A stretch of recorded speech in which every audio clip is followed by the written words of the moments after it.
Leitura dos Atos dos Apóstolos. Naqueles dias, Pedro e João subiram ao templo para a oração das 3 horas da tarde.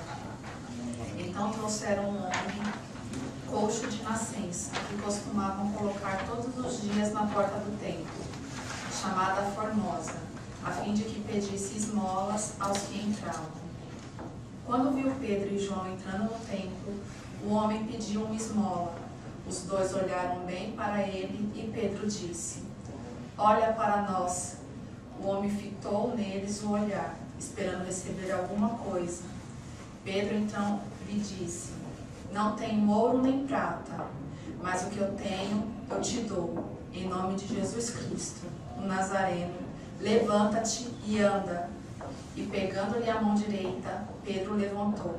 Na mesma hora, os pés e os tornozelos do homem ficaram firmes. Então ele deu um pulo, ficou de pé e começou a andar. E então entrou no templo, junto com Pedro e João, andando, pulando e louvando a Deus. O povo todo viu o homem andando e louvando a Deus, e reconheceram que ele era o mesmo que pedia esmolas, sentado na porta formosa do templo. E ficaram admirados e espantados com o que havia acontecido com ele.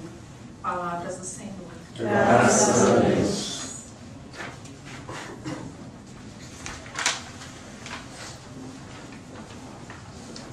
Salmo responsorial. Exulte o coração dos que buscam o Senhor. Exulte o coração dos que buscam o Senhor.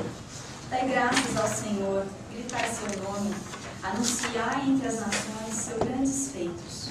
Cantai, entoai salmos para ele, publicai todas as suas maravilhas.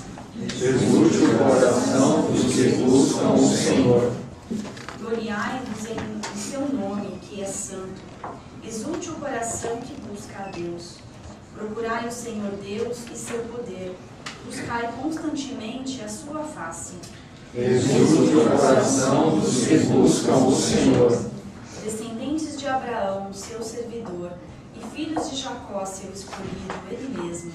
O Senhor é nosso Deus. Vigoram suas leis em toda a terra. Exulte o coração dos que buscam o Senhor.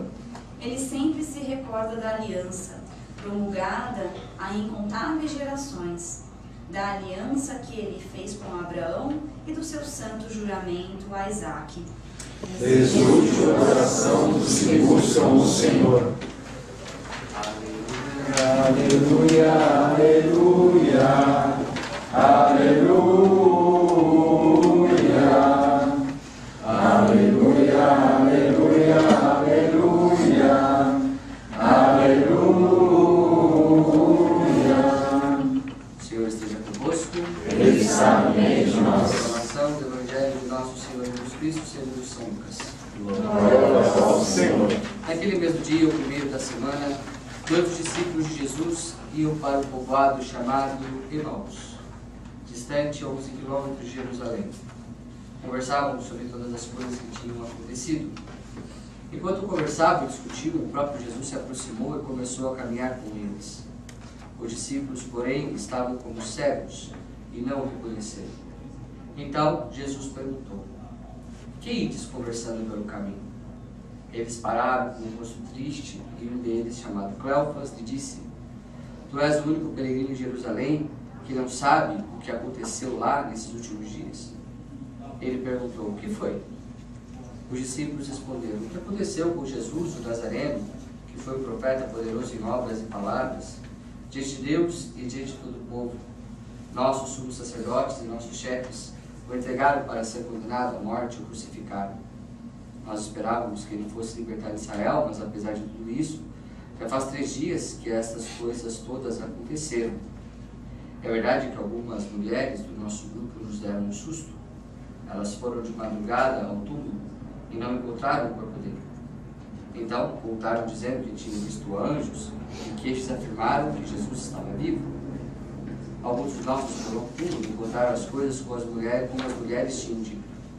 A ele, porém, ninguém o viu." Então Jesus lhe disse: "Como sois sem inteligência e lentos para crer em tudo que os profetas falaram?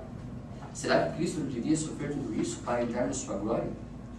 E começando por Moisés, passando pelos profetas, explicava aos discípulos todas as passagens da Escritura que falavam a respeito dele. Quando chegaram perto do povoado, para onde iam, Jesus fez de conta que ia mais adiante. Eles, porém, insistiram com Jesus, dizendo: fica conosco, pois já é tarde e a noite já vem chegando.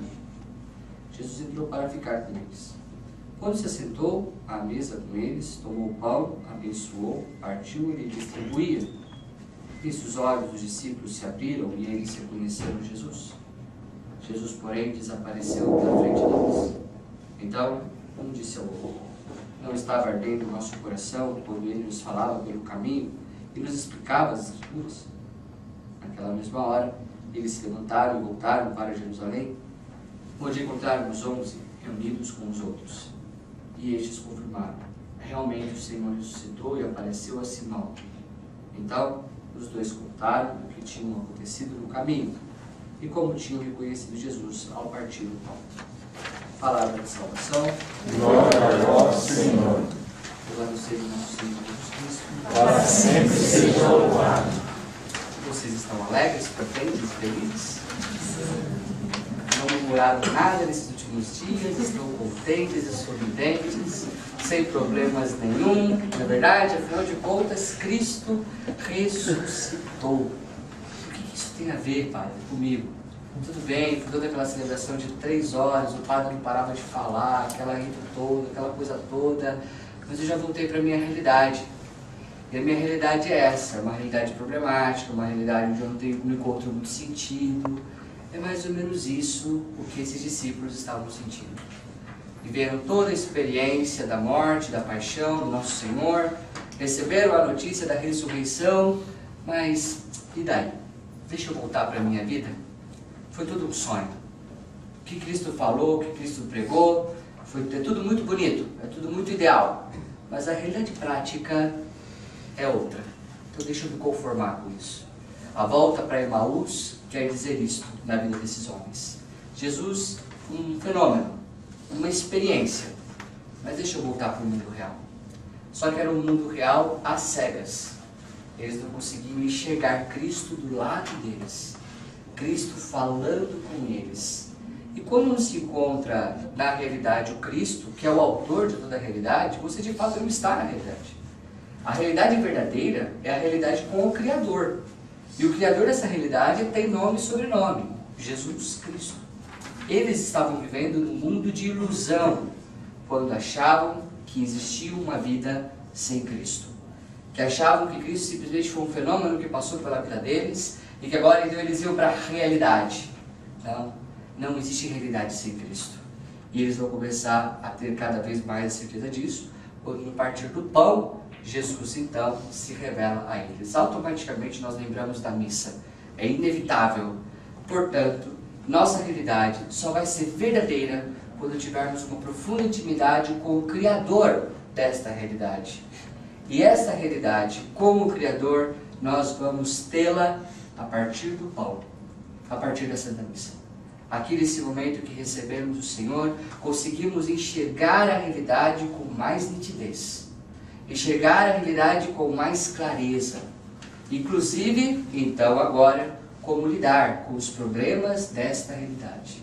E é bom separar uma coisa da outra, porque nós temos a incrível tendência de ser pessimistas como esses discípulos. Achar que a nossa realidade são os nossos problemas. Achar que a nossa vida se resume a problemas, quando não. Quantas coisas boas acontecem no seu dia a dia? Já parou para pensar nisso? Quantas coisas boas estão batendo na sua porta? Mas os nossos olhares sempre mais viciados em problemas, em sofrimentos, em vitimismos, não conseguem enxergar muitas vezes isso. A nossa realidade tem problemas, mas nossa realidade não é simplesmente problemática. Existem muitos sinais de Cristo na sua vida, a começar pela sua saúde, a começar pelo seu emprego, a começar pela sua família. Só tem coisa ruim? Só tem coisa desesperadora? Claro que não.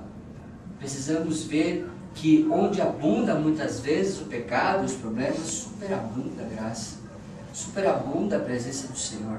Precisamos ser pessoas mais otimistas. E é por isso que eu perguntei, vocês estão felizes por causa da Páscoa? Nós precisamos ser muito mais otimistas. Nós temos muito mais motivos para ser alegres do que tristes. Nós temos muito mais motivos para glorificar a Deus. Porque quantas e quantas vezes Ele vem endireitar os nossos passos através da igreja.